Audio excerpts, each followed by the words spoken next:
Imagine being able to go back in time, knowing what you know now, and you can live your life differently. While you're thinking about that, here is the South by Southwest premiere of Omni Loop.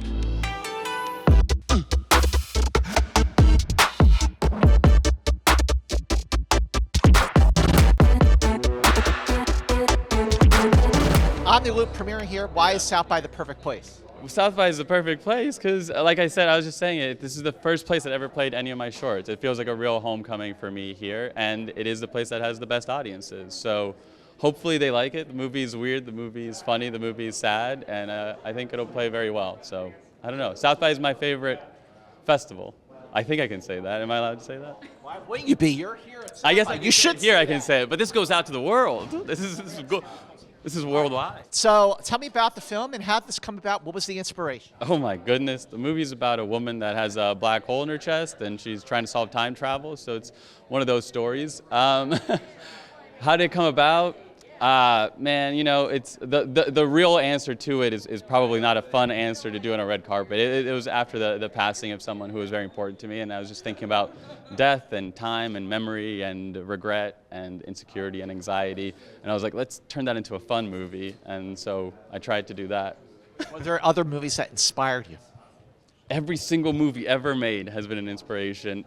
Movies that inspired me, you know, what's a good movie that inspired me? I love to rip off Charlie Kaufman. At any chance I get, I'll rip off Charlie Kaufman. You know, what else inspired me? Kleber Mendonça Filho, the Brazilian director who did Aquarius and Neighboring Sounds. Those movies really inspired me. Krzysztof Kieślowski, Ingmar Bergman, Groundhog Day. Okay, what about Mary Louise Parker? What made her perfect for the role? Mary Louise Parker is the best actress that's ever lived. What do you mean, what made her perfect? She's perfect for every role. I saw her on Broadway at a play called The Sound Inside. The Silence Inside. The Sound Inside? The Sound Inside. Let me get that play right. And she was incredible. And then I saw her again in How I Learned to Drive. And then I rewatched Angels in America. And I was like, this really is the best actress I've ever seen. And she doesn't do a lot of film because she is in love with the theater. And so the pandemic happened and theater closed and we snagged her and brought her over to the evil side of the screen. And she kills it. She's incredible in the movie. Yeah. Fantastic. What do you hope people take away from Omni Loop here at South by Southwest? I hope they have fun and I hope they enjoy watching it and I hope they feel closer to the people in their lives. Thank you so much. Thank you. Thank you. Well, what struck you about the film, the story, and how did it challenge you, unlike anything you've done? I think it was really, I don't remember when I read it for the first time, but I remember seeing his short film and thinking I have to work with this person no matter what. And we had a phone conversation that lasted over 2 hours, and I just was I couldn't believe how easy it was to talk to him and how soulful he was. And I just was like, I'll work with him for free. Knowing the film, you know, what a provocative concept. Like, you go back and know what you know, how would you live things differently? So, if you could go back, knowing what you know, how would you live things differently? I wouldn't, but I might sit in a few moments and enjoy them and just soak them up a little bit more. But I think once you have children, the idea of changing things gets a little trickier because, you know, I ended up with these 2 souls as my children, and so anything that would tamper with that, I don't even want to mess with it. But. What do you hope people take away from this premiere here at South by? People seeing the premiere right now. Yeah. How brilliant Bernardo is. Yeah. So, how excited are you to have Omni Loop here at South by Southwest? I'm incredibly excited. I was in Bernardo's first movie he made, I think when he was like 19 and I was 21 or something. So it's very exciting to be reunited with him and to get to see his, this is his 3rd feature. What struck you about the story? What appealed to you? What were the new challenges for you? What struck me about the story, I don't want to give anything away, but people won't watch this before the movie. It dealt with grief and like big existential fears that I have in a really playful and empathetic way. What do you hope people take away watching it here at South by Southwest? That I'm just so incredibly talented. No, I hope that they feel inspired to stay present in their own lives. Welcome to South by. Thank you. What makes South by the perfect place to premiere Omni Loop? Oh man, well the people here are incredible. The city is so cool. This is actually my first big festival. Yeah, so it's been like incredible to be here, and I'm so excited to premiere this movie here. I think it'll be a great place for it. Yeah. People expect from this movie? It sounds like something you're going to watch. You're going to think about your own life. I think so. Yeah, I think the movie it's about time, like the passing of time, how we value our time, and I guess I hope people might think about how we can make the best of the time that we have. What about working with Mary? I mean, what makes her like perfect for this role? She's incredible. She was incredible to work with. We share the same alma mater. We went to the same drama school, so I've always known of her, so it just made it extra special to get the chance to work with her, and she's incredible. She's incredible.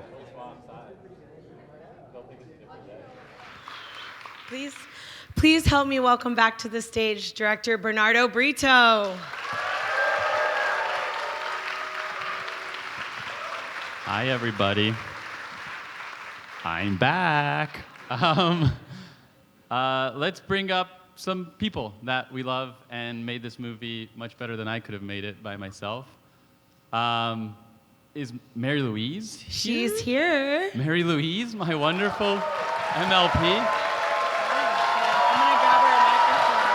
Congratulations.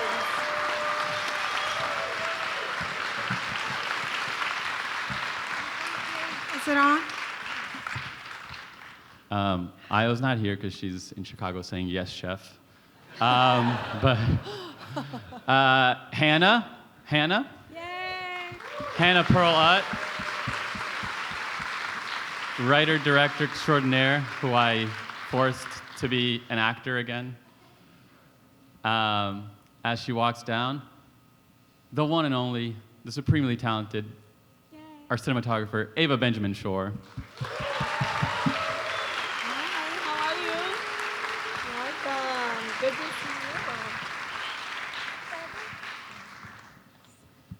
you. And then Ben Cohen should be up here, but he doesn't want to come up, so he's sitting in the audience. But let's give a round of applause. Ben Cohen is the producer, and we've been on this movie for a long time, Ben and I, so he should be up here, but he's too shy. And welcome to the Q&A portion. I'm coming to come stand next to you. Okay.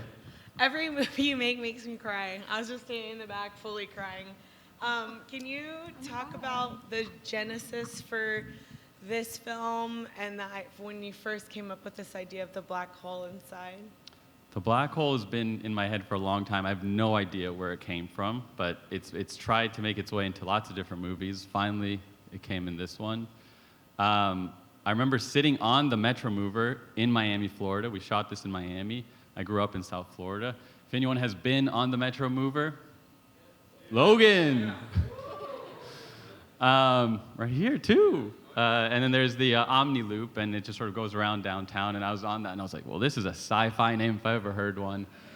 And a lot of the ideas kind of came into place. It was sort of kind of written after the passing of someone that I was close to, and I was thinking about death and trying to process that stuff and loss and grief and time and memory. I think I was 27, 28 at the time I started writing it, and I was like thinking about what's gonna be of my life and what am I gonna accomplish? And I was thinking about this time in my life where my choices felt like they were becoming permanent, and whatever I was doing then was going to be the future. And then simultaneously I was seeing my parents and the parents of my friends, and they were going through this period where they were looking back and being like, what have we done?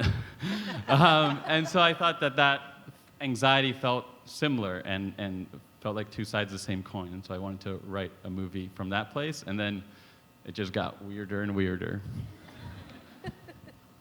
Definitely. I feel like there's like one of the themes in so many of your films is kind of this bittersweet nature of life, and also impending doom, and how do we reconcile everything about it?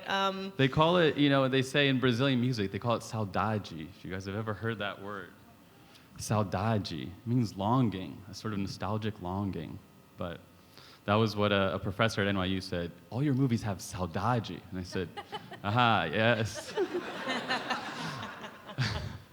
Can you talk a little bit about, you know, how you built out this project, how you built out your cast, and what that process was like? Well, I wouldn't have done it without Mary Louise. Mary Louise is an absolutely incredible actress. I would be on set, I'd be watching her, I'd be crying. I edited the movie, I'd be editing the movie, I'd be crying. Yeah, I think for me, it was important to, because it was a story about two women, it was important to surround Ben and the producer and I, it was important to surround ourselves with as many women as possible. So Ava, I knew I wanted a female DP, and Ava is the best to ever do it. And even if she were a man, I would hire her. Then we just, I don't know, we just put it all together. I don't know, I just texted you one day, I was like, do you want to be in it? And you're like, what is it? I was like, I'm making a movie. You said yes first. I said, do you want to play Mary Louise's daughter in something? And you're like, yes. Yeah, only, yeah. Dream come true. And yeah, I don't know. I feel like our first conversation was just over the phone, and we talked for hours. Like, yeah. And then we got disconnected for some reason, and then you sent me a voicemail, or you called me and I didn't pick up, and you sent me a voicemail, and you said, I'm just at home eating popsicles, so call me back whenever. And I kept that voicemail, and I would show people, I was like, look, Mary Louise left me a voicemail. But yeah, we talked for a very long time. This was during the pandemic. Yeah. Yeah. It was like highly uncommon because I don't like to talk on the phone that long. And I didn't know him, so I don't really like to, I get uncomfortable talking to people I don't know. And we talked for, it was literally over 2 hours. And then I had some popsicles. Yeah. And we talked more. Yeah, yeah. Yeah. I like to talk on the phone. People out there know I like to talk on the phone. No, I just loved him immediately. Well, I think when I first saw, if you do anything today, watch his short film, Hudson Geese. It's the most spectacularly beautiful. And I saw that, and I thought, I hope this person is what I think they are. And then when I met him, he was that times a million. And I just thought, you know, I'm going to work with him no matter what. Like, for free, I would. It was almost for free. Yeah. But I would literally for free work for free. No, he's that incredible. We don't have to keep talking about me. Please watch. Shut up. Please watch that Hudson Geese. It's just, yeah. Hudson Geese was supposed to be at South by, but then the pandemic canceled South by. You guys remember when that happened? 4 long years ago. You should watch all of Bernardo's past short films. If you like this, I guarantee you'll love all of them. Can you talk about, once you came onto the project, what was it like to build the relationship between you and Io and like get that level of intimacy? What was the process for that?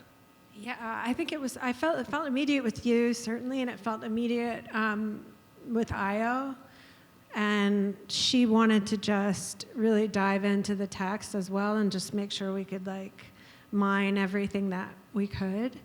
And yeah, that was just a luxury to work with, you know, Hannah and Carlos and Carlos is great. Stephen Maier, who's so wonderful, who's here. And yeah, and Io was, it was just immediate. And some of those scenes, I just felt like I would have done 10 more takes if there weren't roaches in the couches, and if there there was a massive roach climbing. And that very heartfelt scene where they're like looking into each other's eyes, being like, "You remember, right? We've lived a whole lifetime together." There's like Io roaches would be all the over. one, and she was like, "Ah, and I had to like pick it up. Hold still, honey." Picked it up. I told Io I was gonna call her during the Q&A. I don't think she's gonna pick up because I think she's literally on set. But let's try. Should we try? If we believe, you know. Let's see. She's gonna be annoyed. It's like the busiest person in Hollywood. All right, let's see. And we'll get to hear her voicemail. Did you see Bottoms? Bottoms was great. South by. This is amazing. We premiered at South by good. last It's year. like my favorite movie of the year. Let's see if she picks up. Oh my God, she did pick up. Hello? No way. What's up, bitch? You're right. How do I do this? Yeah, how do you put her on FaceTime? I don't think she wants to be on FaceTime. What's up, Io? We're at the Q&A. Hi. Oh, hi, Q&A. We just finished watching the movie. They said you weren't good in it. They said, go back, change it. They made you call just to give me notes. Yeah. I respect that. Anyway. That's the beautiful collaborative environment that is South by Southwest. How are you doing? How's Chicago? How's the bear? It's good, but I wish I was with you guys. Yeah. We miss you. I miss you guys too. I wish I was there. This is so weird. Well, congratulations, and we hope you have a great day at work. Bye.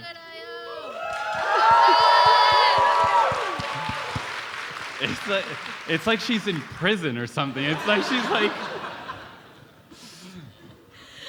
Who has questions for these amazing, talented No more questions filmmakers? for Io. I'm not calling her back.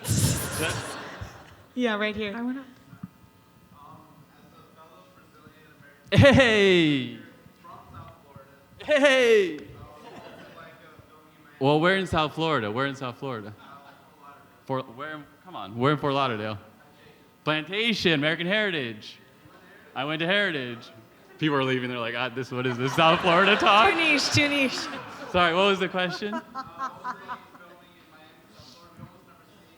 We don't, and there's a reason for it, because they make it very hard to film over there. There's not a lot of film incentives, and a lot of the wonderful crew has left to Savannah and Atlanta and a lot of other cities, but I really... T-shirt.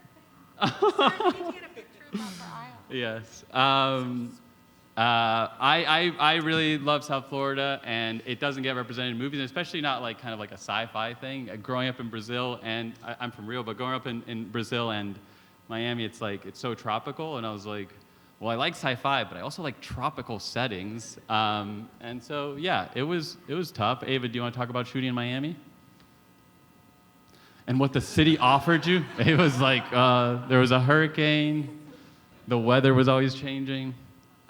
Yeah, it was very difficult shooting in Miami. I just think that,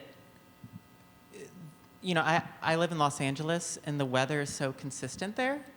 And in Florida, it's changing every minute. I remember there'd be shots where it'd be sunny, cloudy. It was so hard to maintain any level of consistency that I would talk to the script supervisor about marking down what the weather was in a specific take so that we could try and cover it in many different weather patterns as possible. Yeah, so it was hard on a tight schedule, and we did the best we could. You know? And I think it's also when you're in downtown Miami, you are very close to the airport, so every 10 minutes it was Miami International Airport flights. But I'm really glad we put a shoot there. I mean, it was written for downtown Miami. It was written for Miami-Dade College, the architecture of that school, that weird little classroom that we turned into the office for the professor. It's the weirdest building I've ever seen in my life. And so I really wanted to put that on screen and show you guys a different part of this country other than New York and LA.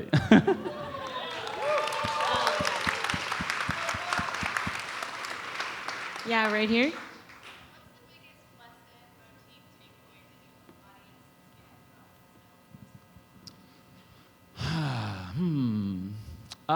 I think I'll get very personal now for a second, just me and you, no one else here.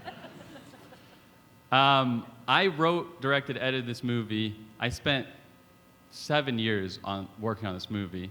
And at a certain point, you realize you're making a movie about this woman who's just sort of leaves her family to go into a lab to solve this thing that's silly. And there would be various moments where I would have to remind myself of the lesson that I'm trying to tell other people, which is just well, there is a world outside of work and outside of all this stuff, and it is the people that are around me, and it is being present with people that I love, and it is, my parents and my friends, my filmmaking community. A lot of them came out here tonight, my girlfriend, and so, it's really important to make movies and watch movies and do all this stuff and work and all that kind of stuff. But for me personally, I was like, that's not the most important thing, for me at least. That's not where I find meaning in my life. So wherever you guys find meaning in your lives, that's cool. Family is not the answer for everyone, but yeah, that was just for me and you. That was just us two.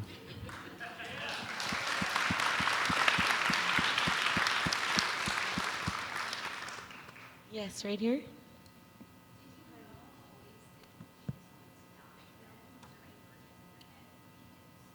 Don't ask me about worse versions of this movie that I wrote and discarded.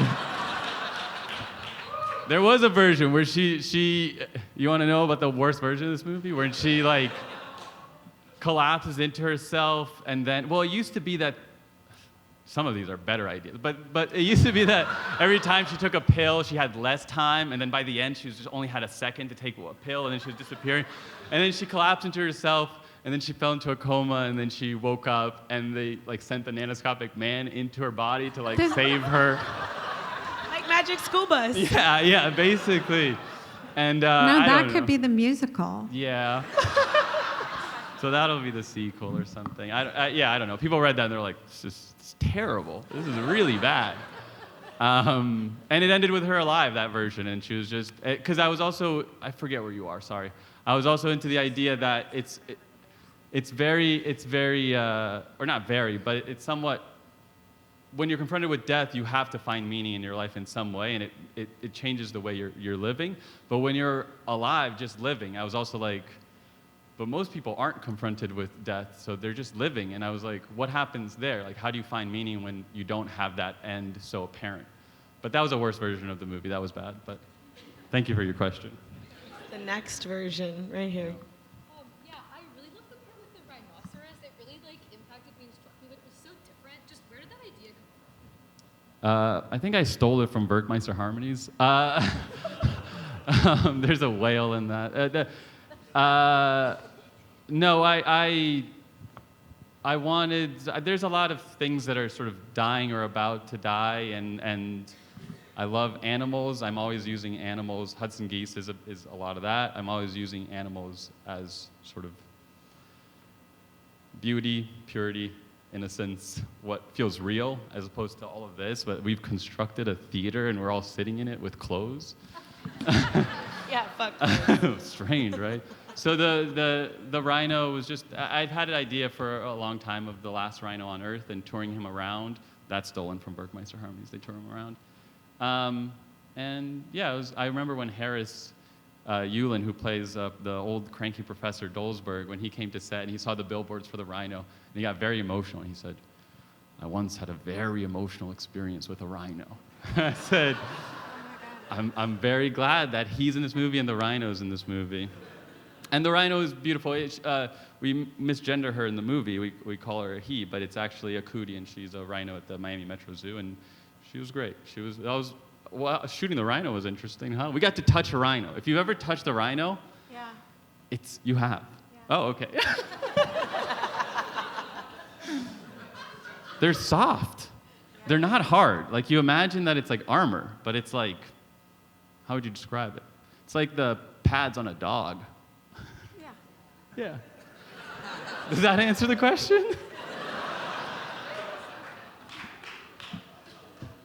Yeah, we actually were scouting animals like Oh, yeah. 4 months in pre-production. Because We went to the Miami Seaquarium. Yeah. Do you know about the Seaquarium? There you go. in the script, it talks about the rhino, but translating that into a physical thing that you're filming is so different. And I think we had played with different settings, like where is the rhino going to be? It was not always at that fountain, because that's not even where animals would ever be. And then, so we were going to the Seaquarium, we'd go to the zoo, we're like, how about a manatee? And there was this very old manatee with like Juliet the manatee. moss growing on her back, just floating. And that was sad, but we would look at it and Bernardo's like, I'm not connecting with it or something, you know? I couldn't see its eyes. Yeah. Its eyes were just floating under leaves of lettuce, and it was just farting in a little tank, and I was like, I don't think this is it. I really don't think this is it. And you know, my brother's here. He just sent me a text the other day. Miami Seaquarium is closing down, which is sad, but that wasn't a good place anyway. That was. Yes, right here.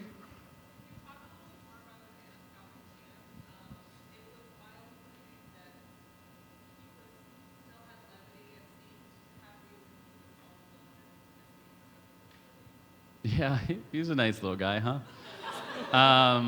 Nanoscopic Man came from a short film that I wrote that I never.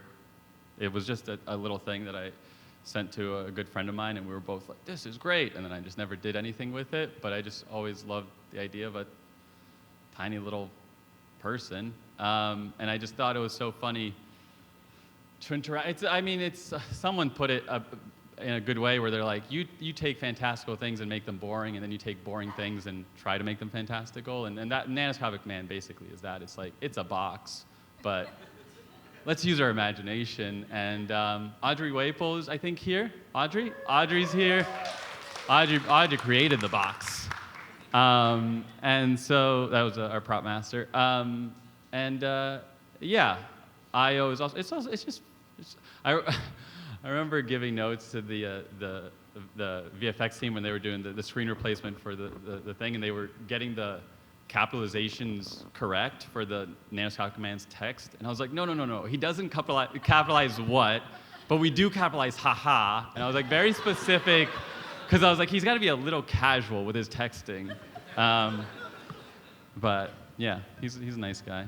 It's fun to see him there. I think one of my favorite things about working with Bernardo is that, like, he comes out of animation, so a lot of the things that we shot, there's almost like a direct correlation between the images he drew and the things that we shot. Like, you know, the storyboards in some places are shot for shot the same, but the Nanoscopic Man, like, when he showed up on set in the suit, I was so giddy.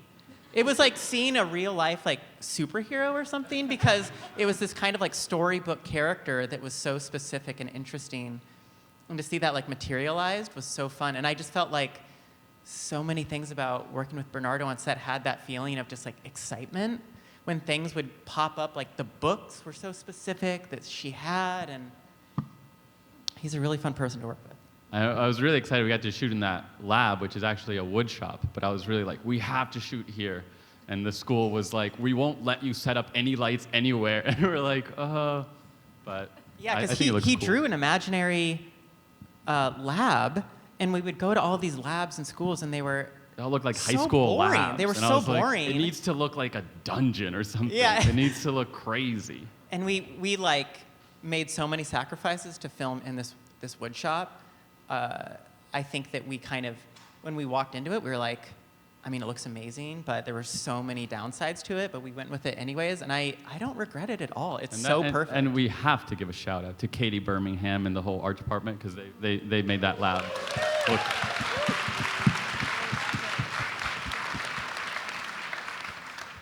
I feel like Hannah's being suspiciously quiet. I know. Can you tell us more about your experience, like working within the family unit and kind of building that? Yes. You were editing your movie at the time. You came down. I was like, I can't believe she's even here. I was very excited to get to be in this movie, and the program that I went to for my senior year of high school, I went to because I knew Mary Louise had gone to the college program. So getting a text from Bernardo, who I've been a fan of forever, I was in his first movie that he made when he was like 19. No one's seen that one, but Send it over. I've been bringing it up all day. I co-directed it with the guy who's in the suit for the Nanoscopic Man, James. That's James? That's James. Yeah. Oh. Yeah, he was like a teenager, and I was like 20 or whatever, and saw an ad on Backstage, and have just been like a fan ever since. So, and a friend, and when he texted me, I said yes immediately.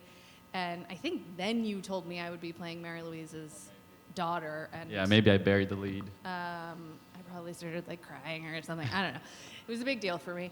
And then I don't know how we worked on the family dynamic. We just hit it off, I feel like, pretty quickly. We swam. And we swam in the ocean together. That was Maier Louise's idea. That was Mary Louise's idea. She That was helped. like, "Are we not going in the water?" And I was like, "We already wrapped everyone else for the day." And she's like, "Get Hannah back here. We're Hair going and in the makeup water." were like- Yeah.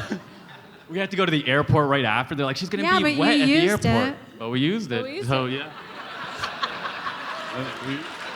It's true.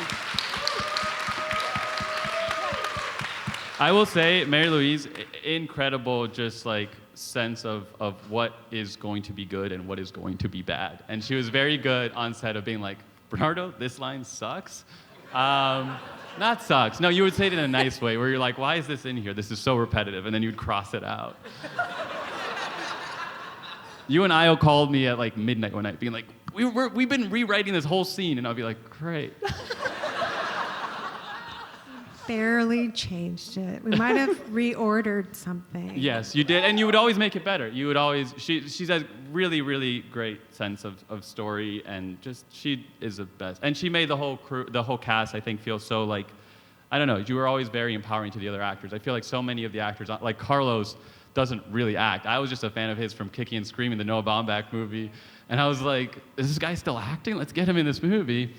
And he was so touched, and he I wish he was here right now, but.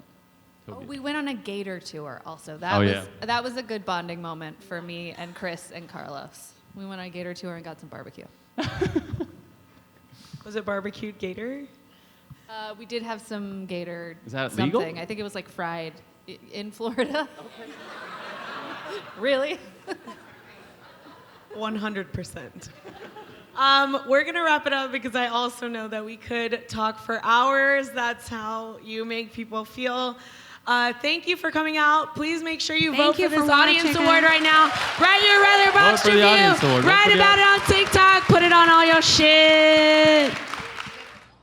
And that is a provocative concept, and that is the South by Southwest 2024 Film and TV Festival premiere of Omni Loop. Check back right here for more amazing content right here, right here,